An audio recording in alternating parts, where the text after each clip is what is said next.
Perkenalkan, nama saya Maria Marcela Pradinda. Perkenalkan, nama saya Maria Oktaviana Nebabu. Perkenalkan, nama saya Marin Cenya Kakak. Kami dari kelompok 7 ingin memaparkan materi tentang perubahan pada sistem hematologi dan adaptasi janin di ekstrauterin. Baik, saya akan menjelaskan tentang perubahan sistem hematologi dan adaptasi janin di ekstrauterin.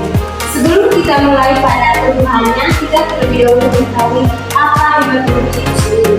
Hematologi adalah ilmu yang mempelajari tentang darah dan jalinan yang berbentuk darah. Darah merupakan bagian penting dalam sistem transport yang mengangkut oksigen di seluruh tubuh. Pemeriksaan hematologi meliputi pemeriksaan darah lengkap yang meliputi sel darah putih atau limfosit, sel darah merah atau eritrosit. Yang berikut janin. Janin adalah mamalia yang berkembang setelah fase fertilisasi. Perkembangan janin dalam kandungan dibagi menjadi 3 trimester, yaitu trimester 1 0 sampai 12 minggu, trimester kedua 13 sampai 28 minggu, dan trimester ketiga 29 sampai 41 minggu. Setelah lahir, janin harus beradaptasi dengan lingkungan ekstrauterin. Perubahan pada sistem hematologi dan adaptasi janin di ekstrauterin terjadi karena perubahan fisiologis yang terjadi pada ibu hamil selama masa kehamilan.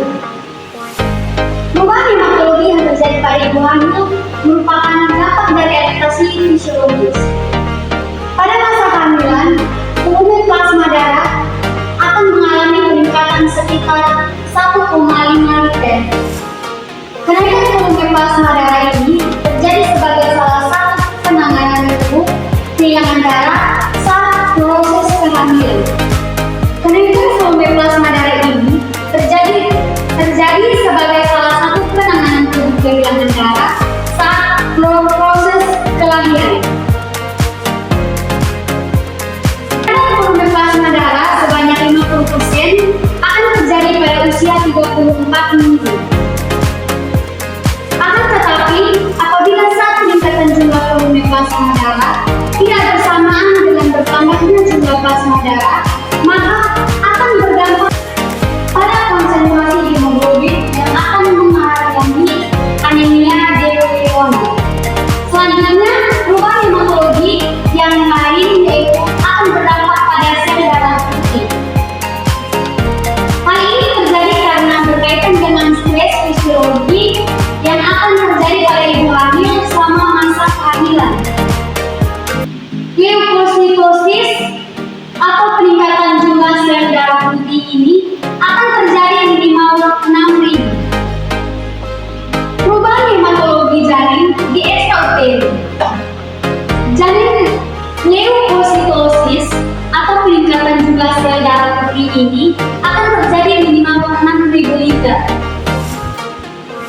Janin di ekstrauterin mungkin mengalami penurunan jumlah hemoglobin dalam darah yang dapat disebabkan oleh kekurangan zat besi asam folat.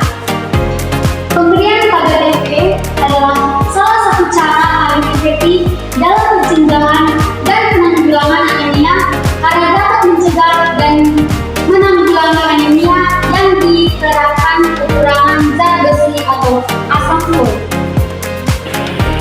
Setelah lahir, janin harus beradaptasi dengan lingkungan ekstrauterin yang sangat berbeda dari lingkungan intrauterin.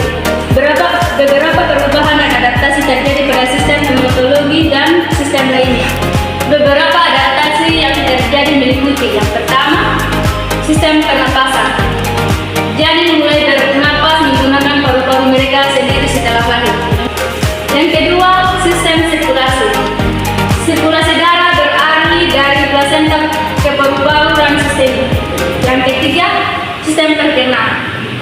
Janin mulai mencerna makanan melalui sistem pencernaan mereka sendiri.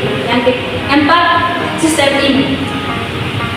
Janin mulai mengembangkan sistem imun mereka sendiri untuk melindungi diri dari infeksi.